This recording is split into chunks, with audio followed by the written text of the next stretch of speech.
الحمد لله الحنان المنان الذي خلق الإنسان وعلمه البيان والصلاة والسلام على رسوله سيد الإنس والجان وعلى آله وأصحابه ذوي الخير والإحسان أما بعد فأعوذ بالله من الشيطان الرجيم بسم الله الرحمن الرحيم وتعاونوا على البر والتقوى ولا تعاونوا على الإثم والعدوان واتقوا الله إن الله شديد العقاب صدق الله مولانا العظیم۔ بارگاہ رسالت معاب صلی اللہ علیہ وسلم میں درود پاک کا ہدیہ پیش کریں۔ صلاۃ دائمۃ سرمدا ابدا۔ عزیزان گرامی وقار، اسلام عبادات اور معاملات دونوں کا مکمل دستور ہے۔ جب اسلام کی بات کی جائے اور دین کی بات کی جائے تو لوگوں کو ایسا لگتا ہے کہ صرف عبادت کی بات کی جا رہی ہے، نہیں بلکہ اسلام پورے نظام حیات کا نام ہے۔ اس میں معاملات بھی ہیں اور عبادات بھی ہیں، اور دونوں کو اگر تقسیم کر دیا جائے عبادات اور معاملات تو میں آپ کو بتاؤں کہ 25% صرف عبادات ہے اور 75% معاملات ہے۔ عبادات جیسے نمازیں ہو گئی، یہ عبادات کے حصے میں آ گئے ہیں۔ روزے، حج، زکوٰۃ، یہ سب عبادات کے معاملات میں ہیں۔ لیکن معاملات میں جو ہے بہت لمبی فہرست ہے۔ تمہارے گھر کے اندر تمہارے بچوں کے حقوق، بیوی کے حقوق، ماں کے حقوق، باپ کے حقوق، پڑوسیوں کے حقوق، پھر لین دین کے معاملات، تجارت کے معاملات، قرض کے معاملات، پھر عدالت کے معاملات، فیصلوں کے معاملات، زندگی کے بہت سارے معاملات، یہ سب معاملات میں ہیں۔ اور اسی لیے فرمایا گیا کہ جو بندہ معاملات میں اچھا ہے وہی اصل دیندار ہے۔ بہت سارے لوگ کیا سمجھتے ہیں کہ یہ نمازی ہے، ہمیشہ مسجد کا پابند رہتا ہے تو اسے دیندار ہی سمجھتے ہیں۔ ہونا تو چاہیے کہ وہ دیندار ہو، لیکن اس کے معاملات کو بھی دیکھو کہ اگر وہ معاملات میں گڑبڑ ہے، یعنی لوگوں کے پیسے کھا جاتا ہے، لوگوں سے جھوٹے وعدے کرتا ہے، یا پھر دھوکہ دھڑی کے کاموں میں ملوث ہے، تو وہ شخص دیندار نہیں ہے۔ عبادات میں تو وہ پکا نظر آتا ہے، لیکن معاملات میں کچا ہے تو اسے دیندار نہیں کہا جاتا۔ اسی لیے نبی پاک صلی اللہ تعالیٰ علیہ وسلم نے سختی کے ساتھ معاملات کے بارے میں بہت احکامات نافذ فرمائے، یہاں تک کہ حقوق بھی جو ہیں وہ دو قسم کے ہیں، حقوق اللہ، حقوق العباد۔ کچھ گناہ ایسے ہیں جس کا تعلق آپ نے ایسے گناہ کیے جس کا تعلق اللہ سے، اللہ کی نافرمانی سے، شراب پیا، نمازیں چھوڑ دیں، یا کوئی اور گناہ کیا، یہ وہ گناہ ہیں جس سے اللہ کی بارگاہ میں آپ کو معافی طلب کرنی ہے، اور اللہ کریم ہے، رؤوف و رحیم ہے، جب وہ چاہے معاف فرمائے۔ لیکن کچھ گناہ ایسے ہیں جن کا تعلق بندوں کے حق سے ہے۔ کسی کا پیسہ لے لیا اور اس کو دیتا نہیں، کسی کو اذیت دیا، مار پیٹ کیا، گالی گلوچ کیا، یہ سب بندوں کے حقوق ہیں۔ اور اس کے بارے میں نبی پاک صلی اللہ علیہ وسلم نے ارشاد فرمایا، جب تک بندہ معاف نہیں کرے گا اللہ معاف نہیں فرماتا۔ یہ سخت قسم کے احکام ہیں، اسی لیے ہمیں زیادہ طور پر اہتمام معاملات میں کرنا چاہیے۔ آج دنیا بھر میں ہماری ایک امیج بن کر کے آ رہی ہے کہ ہم معاملات میں کچے ہوتے ہیں۔ مسلمانوں کے ساتھ لوگ لین دین بند کر چکے ہیں، تجارت کرنے میں ہچکچاتے ہیں۔ ایک دو جگہ نہیں، بہت ساری جگہوں پر میں نے یہ بات اپنے کانوں سے سنی، لوگ کتراتے ہیں۔ کیوں؟ بہت سارے لوگ تجارت کرنے پر لگے تو ہیں، ان کی داڑیاں بھی ہیں، ٹوپیاں ہیں، لیکن وہ جھوٹ بولتے ہیں اور سامنے والے کو دھوکہ دیتے ہیں۔ میں سب کی بات نہیں کرتا، لیکن چند لوگوں کے اس طرح کی حرکات سے اسلام اور مسلمانوں پر ایک عظیم دھبہ ہے۔ اور یہ بھی فرمایا گیا کہ جب معاملات میں تم کچے ہوگے تو آزمائش میں مبتلا ہو جاؤ گے، مصیبتوں میں گرفتار ہوگے اور برکت اٹھا لی جائے گی۔ جھوٹ بول کر کے آدمی کتنا کما لے گا لیکن اس میں برکت نہیں ہے۔ نبی پاک صلی اللہ تعالیٰ علیہ وسلم ہمارے لیے سب سے بہترین اسوہ ہیں، بہترین آئیڈیل ہیں۔ معاملات میں اللہ کے حبیب صلی اللہ تعالیٰ علیہ وسلم نے جو کردار اختیار فرمایا ہے وہ رہتی دنیا تک اس کی مثال کوئی نہیں پیش کر سکتا، اور اسی اسوہ پر، انہی کے نقش قدم پر چل کر صحابہ اکرام رضوان اللہ علیہم اجمعین نے دنیا میں اپنے ایک عظیم اخلاق پیش کیے معاملات کے بارے میں، چاہے وہ پڑوسیوں کے معاملات ہوں، چاہے وہ لین دین کے معاملات ہوں، چاہے وہ عدالت کے معاملات ہوں، بندوں کے حقوق کے سلسلے میں صحابہ بہت الرٹ تھے، بہت ہی زیادہ الرٹ تھے۔ حضور پاک صلی اللہ تعالیٰ علیہ وسلم جس بارے میں سب سے زیادہ مشہور تھے مکہ میں، آپ کے اعلان نبوت سے پہلے کی بات کر رہا ہوں، آپ کو جو لقب سے مکہ کے کفار پکارتے تھے وہ صادق الوعد الامین، امانتوں کا سچا آدمی اور وعدے کا پکا آدمی۔ حضور پاک صلی اللہ تعالیٰ علیہ وسلم کو اس لقب سے وہ پکارتے تھے، سچ بولنے والا اور اپنے وعدے کا پکا آدمی۔ حضور اکرم صلی اللہ تعالیٰ علیہ وسلم ایک مرتبہ مدینہ طیبہ سے گزر رہے تھے، ایک قافلہ تھا، طارق المحاربی نام کے ایک راوی ہیں، انہوں نے پوری ایک لمبی حدیث روایت کی ہے۔ کہتے ہیں کہ ہم لمبے سفر سے آئے تھے، ہمارا قافلہ تھا، ہمارے قافلے میں ایک لال رنگ کا اونٹ بھی تھا، سرخ اونٹ جس کو کہتے ہیں، اور اس زمانے میں سرخ اونٹ کی بڑی قیمت ہوتی تھی، بہت مہنگا اونٹ ہوتا تھا۔ حضور پاک صلی اللہ تعالیٰ علیہ وسلم کا گزر وہاں سے ہو رہا تھا، آپ رک گئے، ان لوگوں سے خیر خیریت پوچھی، کہاں سے قافلہ آ رہا ہے، کہاں جا رہا ہے، اور پھر اس کے بعد اس اونٹ کو نبی پاک صلی اللہ علیہ وسلم نے دیکھا اور پسند فرمایا، اور ان سے کہا کیا تم یہ اونٹ مجھے بیچو گے؟ اس قافلے والوں نے کہا ہم بیچیں گے۔ قیمت کتنی ہے؟ ان لوگوں نے بتایا اتنی کھجوریں، یعنی ہم باغیچے کی اتنی کھجوریں لیں گے۔ انہوں نے ایک قیمت بتائی، حضور پاک صلی اللہ تعالیٰ علیہ وسلم اس پر راضی ہوئے، کہا کہ ٹھیک ہے اتنی کھجوروں پر میں راضی ہوں، اونٹ میرے ہاتھ دے دو۔ ان لوگوں کا جو قافلے کا امیر تھا اس نے اونٹ اٹھایا اور حضور کے ہاتھ دے دیا۔ اس وقت رسول پاک صلی اللہ علیہ وسلم کے پاس نہ کھجوریں تھیں، نہ کوئی سامان تھا، لیکن حضور اونٹ کی رسی اپنے ہاتھ میں لیے اور مدینے کی طرف چل پڑے۔ قیمت تو ادا نہیں ہے۔ ان لوگوں میں سے کسی نے پوچھا بھی نہیں۔ حضور صلی اللہ تعالیٰ علیہ وسلم اونٹ کی رسی پکڑ کر مدینے کی طرف چل پڑے، جبکہ یہ سرخ اونٹ بڑا قیمتی ہوتا تھا، انہیں احساس بھی نہیں تھا، اندازہ بھی نہیں تھا قیمت لینے کا۔ جب حضور آنکھوں سے اوجھل ہو گئے تو قافلے میں بات چیت شروع ہو گئی، کیا قیمت مل گئی؟ تو انہوں نے کہا نہیں، قیمت تو انہوں نے دیا نہیں ہے، طے تو ہوئی ہے اتنے کھجوروں کی قیمت ہے اس اونٹ کے بدلے، لیکن انہوں نے دیا تو نہیں۔ سب ایک دوسرے کو کوسنے لگ گئے کہ ایک انجان آدمی کے ہاتھ میں اونٹ کیسے دے دیا، ہم انہیں جانتے نہیں، پہچانتے نہیں، ان کے ہاتھ میں ایک سرخ اونٹ کیسے دے دیا؟ وہ تو آنکھوں سے اوجھل ہو گئے، اب انہیں ڈھونڈے گا کون؟ یہ باتیں بڑھتی گئی، امیر قافلہ کو لوگ کوستے رہے کہ تو نے ایک بڑا نقصان کیا ہے۔ قافلے میں ایک خاتون تھی، ایک عورت تھی، اس عورت نے ہنگامے کو ٹھنڈا کیا اور کہا قریب آ کر، لوگوں جھگڑو مت، اس لیے کہ میں نے اس چہرے کو دیکھا، وہ جھوٹا چہرہ نہیں ہو سکتا، ان کی باتوں کو میں نے سنا ہے، وہ شہد سے زیادہ میٹھی ہیں، ان کے بیٹھنے اور اٹھنے کے انداز کو میں نے دیکھا ہے، وہ دنیا کا کوئی عظیم آدمی ہے، انتظار کیوں نہیں کرتے؟ یہاں تک کہ شام ہو گئی اور رات ہو گئی۔ رات کو قافلہ جہاں پڑاؤ کیا تھا سب اپنے اپنے خیموں میں موجود تھے۔ نبی پاک صلی اللہ تعالیٰ علیہ وسلم کے ایک صحابی یا دو صحابہ اپنے ہاتھوں میں کھانے کی بڑی بڑی طبق لے کر کے آئے اور اس قافلے والوں سے کہا فلاں بن فلاں کہاں ہے؟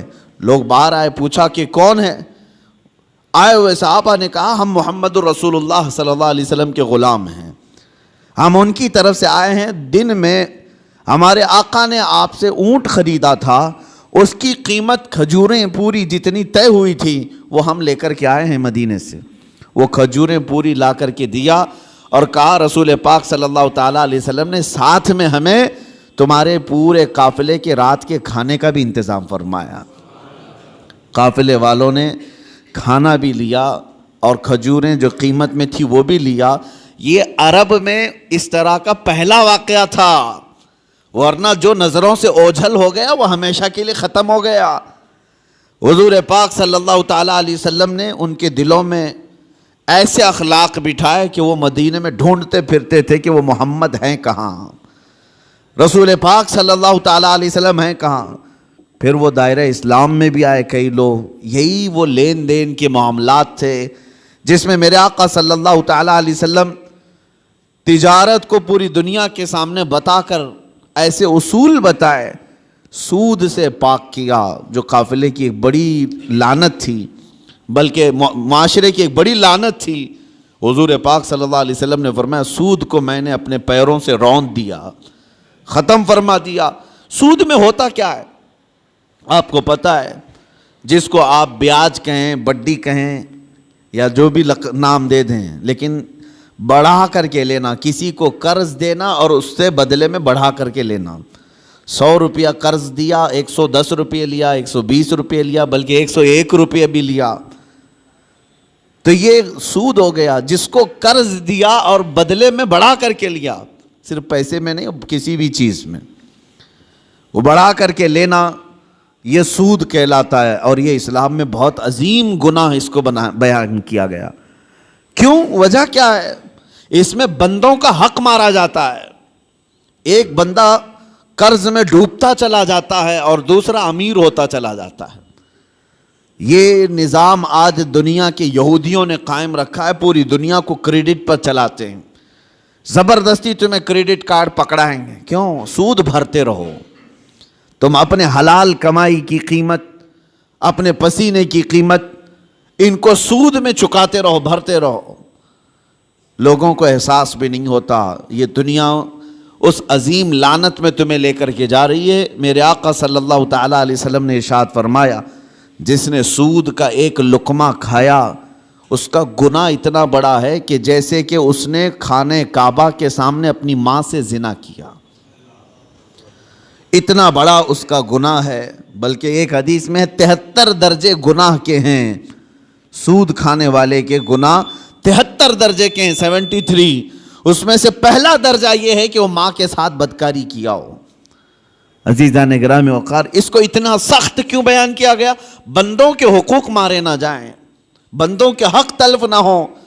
امانت کے ساتھ جو معاملات ہوتے تھے، آپ دیکھیں وہی چیز آج ہمارے معاشرے سے ختم ہونے لگ گئی ہے. آج تمہیں لون لینے کی ضرورت کیوں پیش آنے لگی؟ آج قرض جہاں پر بھی جائیں گے تمہیں بیاج کے ساتھ لینے کی ضرورت کیوں پیش آ رہی؟ اس کی وجہ یہی ہے کہ آپس میں اعتماد اور بھروسہ ختم ہو گیا. قرض حسن کون دینے والا ہے آج ایک مسلمان اٹھے اور دوسرے کے پاس جائے اور کہے کہ مجھے 5 لاکھ کی ضرورت ہے، اللہ ماشاء اللہ کون ہوگا؟ قریب سے قریب ترین دوست بھی منہ پھیر لیتا ہے. اس کی وجہ صرف ایک طرفہ نہیں ہے، 2 طرفہ ہے. قرض لینے والا اور قرض دینے والا دونوں کے درمیان اعتماد کا رشتہ نہیں ہے. کچھ لوگ قرض لیتے ہیں لیکن وہ دینا نہیں چاہتے. یہ بھی بندوں کے حقوق کی پامالی ہے. ان کو کیوں دیا جائے قرض؟ لوگ ڈرتے اسی لیے کہ 5 لاکھ دوں کہ 1 لاکھ دوں، یہ تو دینے کا نام ہی نہیں لیتا. اور کچھ لوگوں کی لت پڑ جاتی عادت، اس سے بھی مانگا اس سے بھی مانگا اور قرض میں ڈوبتے چلے گئے. وہ ایسے بھکاری بن جاتے ہیں کہ ان کے لیے دروازے بند ہو جاتے ہیں. حدیث پاک سنو، رسول کریم صلی اللہ علیہ وسلم ارشاد فرماتے ہیں جس نے قرض لیتے وقت یہ سوچا کہ دیکھا جائے گا، ادا کرنے کی اس کی نیت نہیں تھی، حضور صلی اللہ تعالیٰ علیہ وسلم فرماتے ہیں اس پر اللہ تعالیٰ زمین کو اور تنگ کر دیتا ہے، اس کے لیے دروازے تنگ ہو جاتے ہیں. اور فرماتے ہیں کہ جس نے قرض لیا اور دینے کی نیت تھی اور یہ سوچا کہ میری ناک زمین پر رگڑ جائے لیکن میں اس کا حق دوں گا، حضور فرماتے ہیں اللہ اس کے لیے روز دروازہ کھولتا ہے، اس کے لیے اسباب پیدا کرتا ہے. یہاں لینے والے کی دل میں خیال ہی نہیں رہ گیا کہ سامنے والے سے میں نے رقم لیا ہے. بے چینی شروع ہو جانی چاہیے، ہمیں بے قراری شروع ہو جانی چاہیے. کسی کا قرض لیا ہے تو نیند اڑ جائے کہ نہیں میرے بھائی کا قرض ہے مجھے واپس دینا ہے. لیکن یہاں معاملات ایسے نہیں رہ گئے جس کی وجہ سے آج دنیا نے تمہیں سود کا عادی بنا دیا. اب کون دیتا ہے قرض حسن؟ قرض حسن کا مطلب کیا ہے؟ 1,00,000 روپیہ میں آپ کو دیا اور بدلے میں آپ نے بھی 1,00,000 روپے لوٹایا. یہ قرض حسن اچھا قرض ہے. پہلے یہ ہوا کرتا تھا آپس میں مومنوں کے درمیان قرض. لیکن جب لوگوں کے معاملات خراب ہو گئے تو کون دینا چاہتا ہے اور لینے والا بھی آج کل لوٹانا نہیں چاہتا. تو یہ معاملات ختم ہونے لگ گئے. اور اس کی وجہ کیا بنی؟ جب اعتماد کا رشتہ ٹوٹ گیا تو تم سود کے کاروبار میں پڑ گئے. اب تمہارے پاس کوئی راستہ نہیں رہ گیا. جاؤ بینکوں سے لون لو یا غیر مسلموں سے بھاری سود میں قرض اٹھاؤ اور اپنے کام کرتے رہو. یہ سب کی نوبت صرف اسی وجہ سے آئی کہ آپس کے رشتے خراب ہیں, یہ معاملات خراب ہیں, ایک دوسرے کے ساتھ محبت کا رشتہ نہیں ہے. عزیزان گرامی وقار, یہ کام صرف ہم نے اپنے ہاتھوں تباہ کیا ہے, اپنے ہاتھوں برباد کیا ہے. آپ کو اندازہ ہو, ایک صحابی حضور صلی اللہ تعالیٰ علیہ وسلم کے پیچھے نماز پڑھتے تھے اور صبح فجر کی نماز میں بہت جلدی بھاگ کر چلے جاتے تھے, سلام پھیرتے ہی نکل جاتے.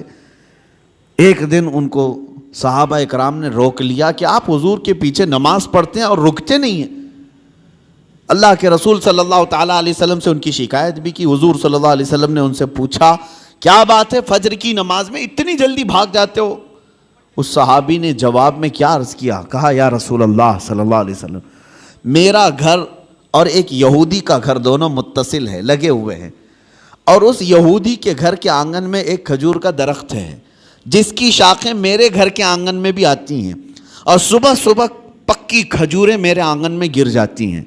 میں اس لیے بھاگ کر جاتا ہوں کہیں میرے بچے جلدی اٹھ کر کے وہ کوئی کھجور کھا نہ لیں. میں وہ کھجوریں جمع کرتا ہوں اور اپنے پڑوسی کو اس کی امانت لوٹا دیتا ہوں. روز میرا یہ کام ہے. مجھے ڈر لگا رہتا ہے کہ کہیں میرے بچے وہ ناجائز کھجوریں نہ کھا لیں, پڑوسی کی کھجوریں جو ہمارے آنگن میں گری ہیں. یہ صحابہ کے اخلاق تھے. وہ یہودی تھا پڑوسی, اس کی کھجور کھانا بھی انہیں گوارا نہیں تھا. کیا ہم نے بچوں کی یہ تربیت کی ہے؟ دوسرے کا مال نہیں اٹھانا چاہیے. یہاں تو بازار میں جا کر بھاؤ تاؤ پوچھتے ہوئے نہ جانے کتنے انگور کھا جاتے ہیں لوگ. پھل پوچھتے پوچھتے کتنے تو چیک کرنے میں کھا جاتے ہیں, جبکہ یہ بھی جائز نہیں, بغیر اس کی اجازت کے, بغیر اس کی اجازت کے تمہارے لیے جائز نہیں ہے. اس صحابی کی یہ بات سن کر نبی پاک صلی اللہ تعالیٰ علیہ وسلم نے ارشاد فرمایا, کوئی ہے ہم میں سے, میرے صحابہ میں سے, جو اس یہودی کا درخت خرید کر کے میرے اس صحابی کو دے دے تاکہ یہ سکون سے نماز پڑھ سکے. سوچو میرے عزیز ہو, اس وقت رسول پاک صلی اللہ تعالیٰ علیہ وسلم نے جب یہ ارشاد فرمایا تو صحابہ نے کہا کہ یا رسول اللہ, ہم اس یہودی کو بلاتے ہیں, کیا وہ بیچنے کو راضی ہے؟ اس پڑوسی کو بلائے جس کی کھجوریں یہ روز امانت کے ساتھ جمع کر کے اس کو دیتے تھے. وہ آیا, حضور صلی اللہ علیہ وسلم نے پہلے اس سے کہا کہ تو یہ اپنا درخت میرے اس صحابی کو دے دے. کہا کہ ایسے تو نہیں دے سکتا. کہا بدلے میں تو جنت کی کھجوروں کے درخت لے لے. اس نے کہا مجھے اس چیز پر یقین نہیں ہے, اگر بیچنا ہے تو میں قیمت میں بیچوں گا.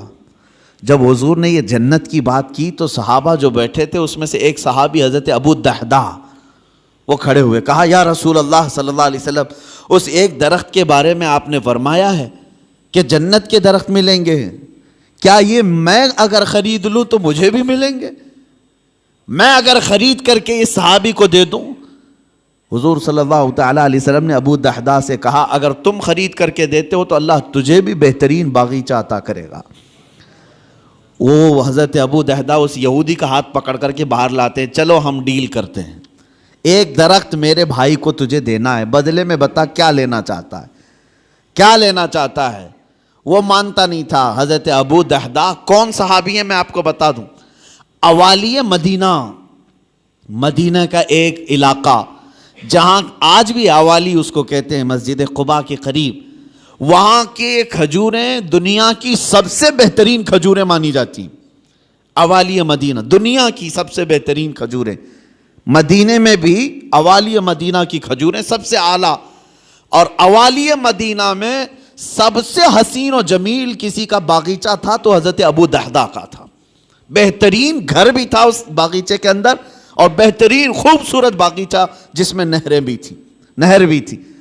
حضرت ابو دحدہ نے کہا کہ اس یہودی سے تو مجھے جانتا ہے؟ کہا کہ تجھے مدینے کا کون آدمی نہیں جانتا، تو ابو دحدہ ہے. باغیچے کے نام سے ہی لوگ جانتے ہیں، حسین و جمیل باغیچہ ہے. حضرت ابو دحدہ نے کہا کیا تو اس بات پر راضی ہے کہ میں وہ پورا باغیچہ اس ایک درخت کے حوالے دیتا ہوں چاہتا ہوں، یہ ایک درخت تو دے دے میرے اس بھائی کو، میں باغیچہ پورا دے دوں. اس یہودی نے کہا کیا مذاق ہے، یہ کیسا مذاق ہے؟ اس نے کہا رسول اللہ کی بات پر میں کبھی مذاق نہیں کرتا اور نہ ہی مسلمانوں کو یہ زیب دیتا ہے، میں معاملات کر رہا ہوں تیرے ساتھ. اس یہودی نے کہا کوئی بات نہیں، درخت میں دینے کو تیار ہوں. ابو دحدہ نے وہیں پر جو کچھ لکھنا پڑھنا تھا سب کر لیا، بیچ دیا، نہ کوئی قیمت لینی تھی اس سے، کچھ نہیں. ایک درخت جو یہودی کے آنگن میں تھا بس وہی خریدنا تھا، وہ بھی اکھاڑ کر کے نہیں، وہ درخت تو وہیں رہے گا نا، لیکن ملکیت اس مسلمان کی ہوگی، صحابی کی. اس بات پر طے ہوا، باغیچہ بیچ دیا گیا. اب حضرت ابو دحدہ اپنے باغیچے کے باہر آئے، سنیے، باہر آئے اور باہر سے اپنی بیوی کو پکارا، یا ام الدحدہ، اپنی بیوی کو زور سے پکارنے لگے. تو ان کی بیوی اندر باغیچے کے اندر اپنے حسین و جمیل گھر میں تھی. وہاں سے آواز سن کر کے کہتی ہیں کیا بات ہے کہ تم اندر نہیں آتے، باغیچے کے باہر سے مجھے آواز دے رہے ہو؟ ابو دحدہ نے کہا میں نے باغیچہ بیچ دیا، تو بھی باہر آ جا. عورتیں تو عورتیں ہوتی ہیں، لیکن وہ کمال کی عورتیں تھیں. وہ باہر نکلی اپنے گھر سے اور کہتی ہیں ابو دحدہ مجھے تمہاری عقل پر پوری زندگی سے زیادہ یقین ہے، یقیناً سودا کیا ہوگا تو بہترین سودا کیا ہوگا، ایسے تو تم اتنا حسین باغیچہ بیچ نہیں سکتے، اگر بیچا ہوگا سودا کیا ہوگا تو بہترین سودا کیا ہوگا. وہ گھر سے اسی وقت نکل آئی. ابو دحدہ گھر باغیچے میں بھی نہیں گئے، گھر میں بھی نہیں گئے. یہودی سے کہا آج سے تیرا ہے یہ باغیچہ. وہ باہر آئی، خاتون پوچھا کتنے میں تم نے یہ باغیچہ بیچا ہے؟ تو حضرت ابو دحدہ نے ہنس کر کے کہا میں نے یہ رسول اللہ کے ہاتھ میں بیچا ہے، جنت کے ایک باغیچے کے حوالے. اللہ تبارک و تعالیٰ کے رسول جسے وعدہ کریں وہ جھوٹا نہیں ہوتا. ام دحدہ نے ہنس کر کے کہا مجھے میری جان سے زیادہ تمہاری عقل پر یقین تھا، یقیناً تم نے جو سودا کیا وہ دنیا کا سب سے عظیم سودا ہے. چلو یہ نہیں ماتم کیا کہ کیسے بیچ دیا، کس کو کس کی باتوں میں آ کر کے کیا کر دیا. وہ خاتون بھی صحابیہ تھیں، رسول پاک صلی اللہ علیہ وسلم پر ایمان رکھتی. تو باہر آئے یہ دونوں لوگ. اب سنیے، وہ یہودی جو ہے رات کو اپنی بیوی کے پاس آتا ہے اور ہنستا ہے. مسلمانوں سے بڑا بیوقوف میں نے کسی کو دیکھا نہیں. انہوں نے میرے آنگن میں موجود ایک درخت کے بدلے مدینے کا ایک حسین و جمیل باغیچہ میرے ہاتھ میں دے دیا. لیکن یہ بھی تو دیکھو کہ درخت تو وہ ہمارا ہی رہے گا، وہ ہمارے آنگن میں ہے، درخت کو کون اکھاڑے گا، کون نکالے گا. وہ اپنی بیوی سے رات بھر ہنسی مذاق کرتا رہا کہ مسلمانوں کو میں نے بیوقوف بنا دیا. اور وہ صحابی جو صبح نماز سے فوراً بھاگ کر اپنے گھر آتے تھے کھجوریں چننے کے لیے، آج وہ مسجد نبوی میں حضور کے پیچھے نماز پڑھ رہے ہیں، سکون و اطمینان کے ساتھ نماز پڑھتے رہے. اور اس کے بعد نماز ہو گئی تو حضور صلی اللہ تعالیٰ علیہ وسلم نے صحابہ سے کہا کہ چلو اس صحابی کے ساتھ چلتے ہیں وہ درخت دیکھنے کے لیے، اس لیے کہ کسی کا گمان ہے کہ اس نے مسلمانوں کو بیوقوف بنا دیا. حضور پاک صلی اللہ تعالیٰ علیہ وسلم صحابہ کے ساتھ آئے اور اس صحابی کے گھر کے پاس جو یہودی کے آنگن میں درخت تھا، صحابہ فرماتے ہیں جب ہم قریب پہنچ کر کے دیکھے تو وہ درخت خود اکھڑ کر کے اس صحابی کے آنگن میں آ چکا تھا. خود ان کے آنگن میں وہ درخت موجود تھا. عزیزان گرامی وقار، یہ لمبی حدیث ہے، اس میں مجھے جو عرض کرنا تھا وہ یہی تھا کہ اس صحابی کے عمل کو دیکھو کہ وہ ایک مشت کھجوریں بھی اپنے بچوں کو ناجائز طریقے سے نہیں کھانے نہیں دینا چاہتے. ہمارے معاملات جب خراب ہو گیا تو لوگوں کا اعتماد اور بھروسہ بھی نکلنے لگ گیا. یہاں لوٹ کھسوٹ ایسی کچھ چیزوں کی میں نشاندہی کرتا ہوں کہ اللہ کا عذاب کس قوم پر آیا تھا. ایک بہت بڑی قوم حضرت شعیب علیہ السلام کی قوم, ان کے بارے میں قرآن میں ہے وَيَا قَوْمِ أَوْفُوا الْمِكْيَالَ وَالْمِيزَانَ بِالْقِسْطِ وَلَا تَبْخَسُوا النَّاسَ أَشْيَاءَهُمْ. حضرت شعیب علیہ السلام اپنی قوم کو بار بار ڈراتے تھے کہ ماپ تول میں کمی مت کرنا, ناپ تول میں کمی مت کرنا, برابر انصاف کے ساتھ لوگوں کو غلہ دیا کرو. وہ لوگ کیا کرتے تھے جس کو ڈنڈی مارنا کہتے ہیں, یعنی کلو کے کانٹے میں جو ہے فرق کر دینا, اور کہیں سے کچھ نہ کچھ سیٹنگ کر کے مال تھوڑا سا سامنے والے کو کم جائے. اس گناہ میں مبتلا تھی وہ قوم, اور اس کو اللہ کے نبی حضرت شعیب علیہ السلام اس قوم کو ڈراتے رہے یہ زمین میں فساد ہے, اس چیز سے باز آؤ. وہ باز نہیں آتے تھے. جانتے ہو ناپ تول میں کمی کرنے کی وجہ سے اللہ کا بھیانک عذاب ان پر آیا, بہت سخت ترین عذاب آیا. قوم شعیب ہمیشہ کے لیے ہلاک کر دی گئی, اس کو قوم سمود بھی کہتے ہیں. حضرت شعیب علیہ السلام کی قوم پوری ہلاک و برباد ہو گئی, ناپ تول میں کمی کرتی تھی. آج ہو سکتا ہے کہ ترقی یافتہ دور میں ناپنے کی چیزیں بدل گئی ہوں, لیکن اگر اس میں بھی کوئی خیانت کرتا ہے ایک ذرا برابر بھی, وہ اللہ کے عذاب میں گرفتار ہوگا. اس کی برکتیں ختم کر دی جائیں گی, اس کے چہرے کی رونق ختم کر دی جائے گی. اسی لیے میرے عزیزو ان معاملات میں پابند ہو جاؤ اور دیکھنا کہ ہمارے معاملات بالکل صحیح ہو جائیں گے. غیر مسلموں کے حالات تو آج ایسے کہ وہ لوگ اس چیز پر سختی کرتے ہیں. ان کی مارکیٹ میں سب ایک دوسرے کے تعاون کرنے والے ہیں, اور مومنوں میں ایک دوسرے کا تعاون کرنے والا نہیں.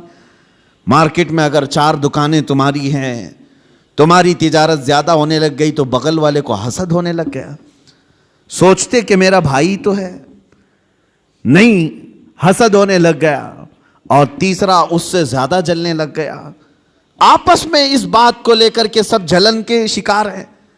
اور پھر اس کے بعد ہوتا یہ ہے کہ ذرا برابر کچھ کمی ہوئی تو دوڑے دوڑے بابا کے پاس جاتے ہیں, پڑوسی نے کچھ کرایا ہے, میری دکان میں کچھ ہوتا نہیں. تم آپس میں ایک دوسرے کو کیا کرایا اسی میں لگے رہے ہو.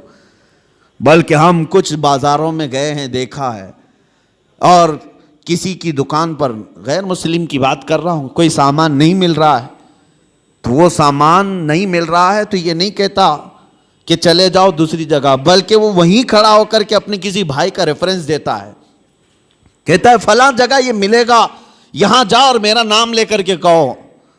وہ آپس میں تعاون ہے ایک دوسرے کا. مومنوں, آپ سب لوگ ایک دوسرے کے تعاون میں جب تک نہ آئیں تو رحمت خداوندی سے محروم رہو گے. اللہ تبارک و تعالیٰ کا عذاب آئے گا معاملات میں خراب ہونے سے.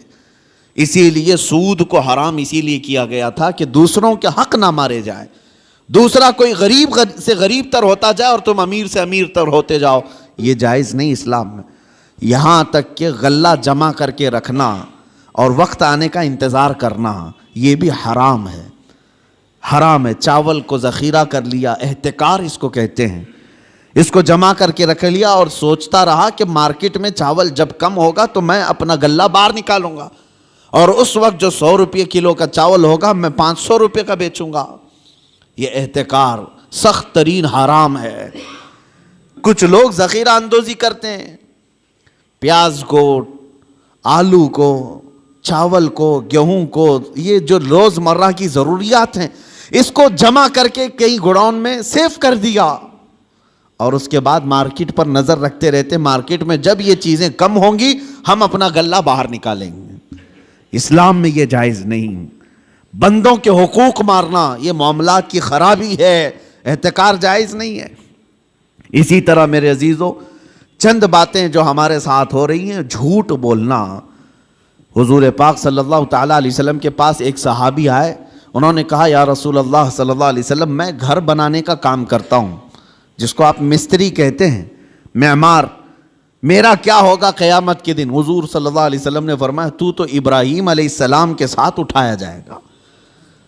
ایک صحابی آئے, انہوں نے کہا میں کپڑے سلتا ہوں, درزی ہوں, میرا کیا ہوگا؟ نبی پاک صلی اللہ تعالیٰ علیہ وسلم نے فرمایا تو حضرت ادریس علیہ السلام کے ساتھ اٹھایا جائے گا. ایک صحابی آئے, انہوں نے کہا کہ میں لوہے کا کام کرتا ہوں. حضور نے فرمایا تو حضرت داؤد علیہ السلام کے ساتھ اٹھایا جائے گا، جس کا جو پیشہ تھا اور جو نبی کا پیشہ تھا حضور نے ان کے ساتھ اٹھائے جانے کی بشارت دی۔ ایک صحابی نے کہا کہ یا رسول اللہ صلی اللہ علیہ وسلم میں تجارت کرتا ہوں، میرا کیا ہوگا؟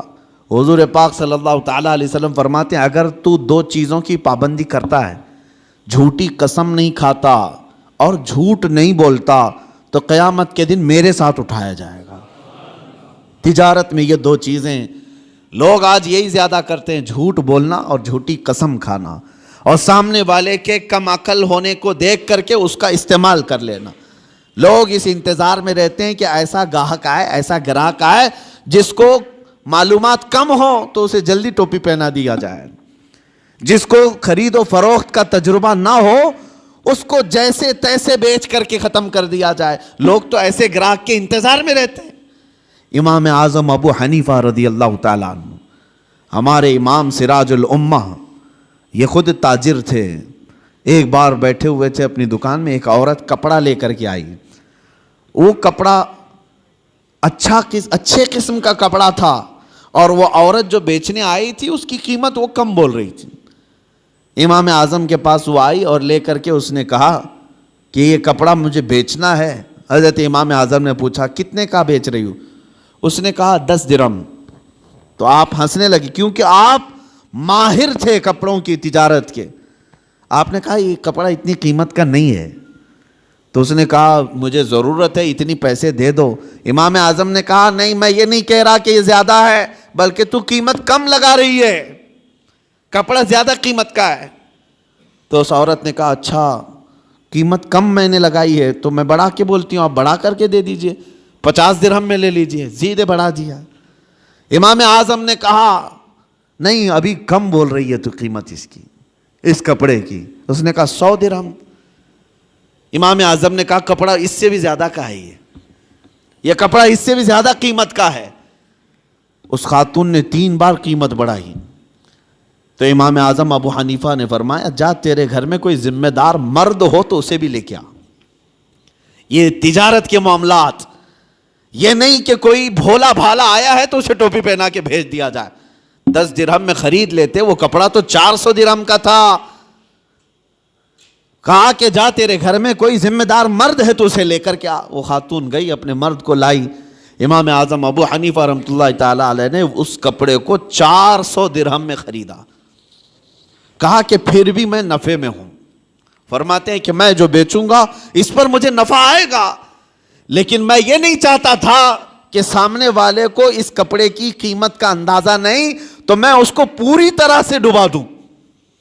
یہ رسول پاک صلی اللہ تعالیٰ علیہ وسلم کے اخلاق کے کریمانہ جو امام اعظم ابو حنیفہ نے بھی اپنی زندگی میں دکھایا ہے۔ اور ایک بات، ایک عورت اور آئی۔ عورتوں کو کچھ معاملات میں بہت معلوم ہے اور کچھ معاملات میں کچھ نہیں معلوم ہے۔ وہ کبھی کبھار مارکیٹ میں صرف اسی لیے جاتی ہیں کہ گراتی رہیں یا اٹھاتی رہیں۔ بہرحال ایک خاتون آئی اور اس نے کہا امام اعظم ابو حنیفہ رحمۃ اللہ تعالیٰ علیہ کے پاس ایک کپڑا تھا ریشم کا، اور اس عورت کے پاس کچھ ہی پیسے تھے۔ اس عورت نے کہا میں ایک غریب عورت ہوں، مجھے آپ ایک کپڑا ایسا بیچو جس میں آپ نفع مت لینا مجھ سے۔ وہ کہا جاتا ہے نا مدل مل جائے۔ یہاں تو ہر کوئی یہی دعویٰ کرتا ہے جتنے کا پڑا ہے اتنے کا بیچ رہا ہوں آپ کو، پھر دکان کیوں کھول کے بیٹھا ہے؟ ہر کوئی یہی کہتا ہے کہ مجھے جتنے کا پڑا ہے اتنے میں دے رہا ہوں آپ کو۔ امام اعظم ابو حنیفہ رحمۃ اللہ تعالیٰ علیہ کے پاس عورت آئی، کہا ایک کپڑا مجھے دیجئے، اس پر آپ نفع مجھ سے مت کمائیے، باقی سب سے نفع تو لیتے ہی ہیں۔ تو امام اعظم نے کپڑا اٹھایا اور کہا لے لے اس چیز کو۔ تھان تھی، کہا کتنے؟ کہا 4 درہم۔ اس عورت نے کہا مجھ بڑھیا کا مذاق مت اڑائیے، وہ کپڑا جو ہے قیمتی تھا۔ امام اعظم ابو حنیفہ فرمانے 4 درہم؟ کہا میں سچ بول رہا ہوں، 4 درہم میں لے لے۔ وہ خاتون کہتی ہے ایسا کیسے ہو سکتا ہے اتنے کم قیمت کا؟ امام اعظم ابو حنیفہ رحمۃ اللہ علیہ فرماتے ہیں میں نے اس کے ساتھ ایک اور کپڑا خریدا تھا، یعنی جب میں اس کپڑے کو دکان میں لایا تھا 2 تھان تھے میرے پاس، اور ایک تھان بیچ کر کے میں نے پورا نفع لے لیا۔ اب یہ کپڑا صرف مجھے 4 درہم کا پڑتا ہے، تھا وہ 100 درہم کا، لیکن امام اعظم ابو حنیفہ فرماتے میں نے دوسرے والے اس کے ساتھ لائے ہوئے کپڑے میں اپنا نفع اور خرید و فروخت جتنے میں ہوئی تھی سب میں نے وصول کر لیا ایک کپڑے میں.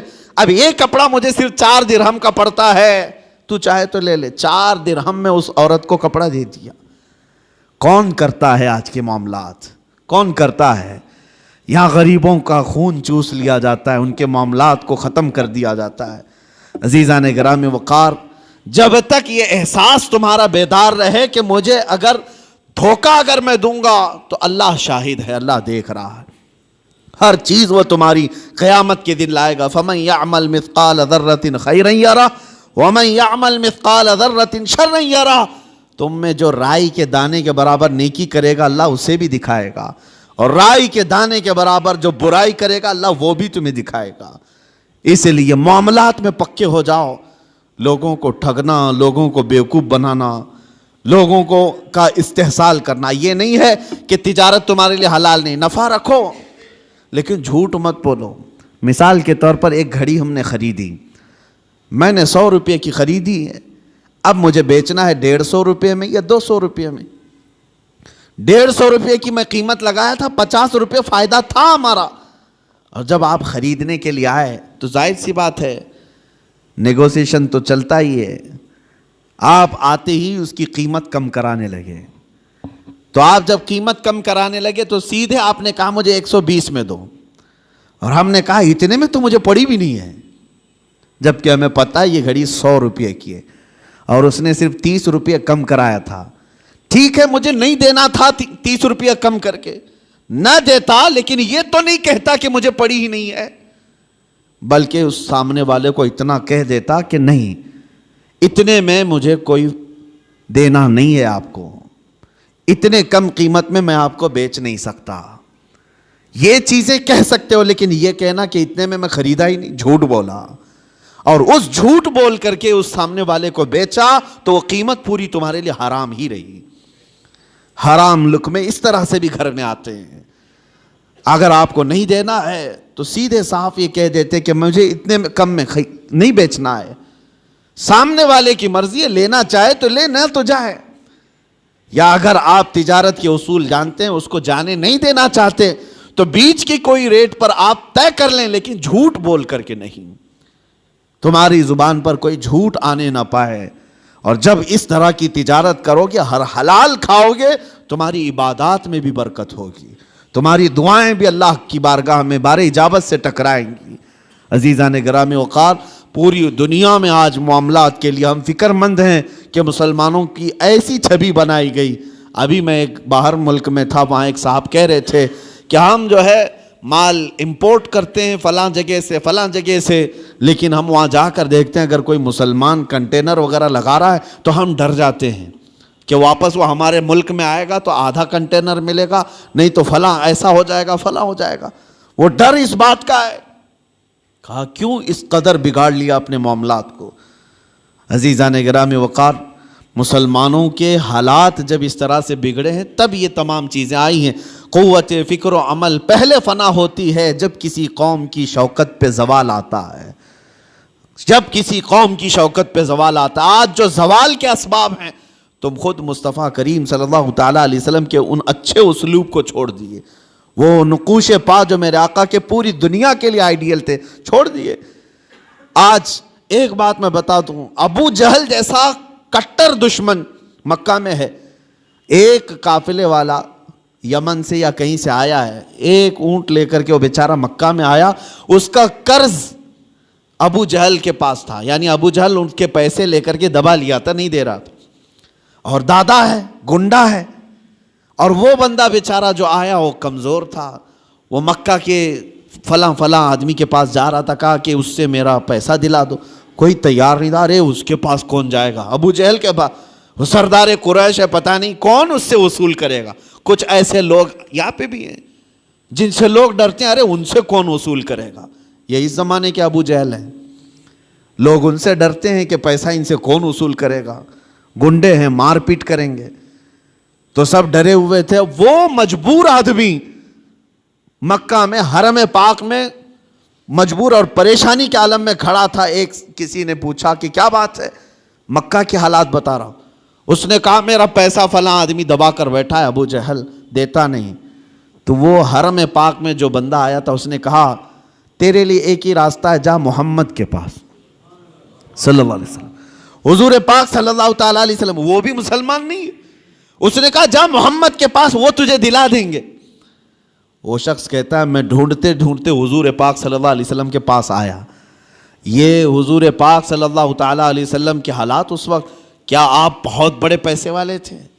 کیا آپ اس وقت حالات میں مکہ والوں کے اس طرح سے مضبوط مالی اعتبار سے؟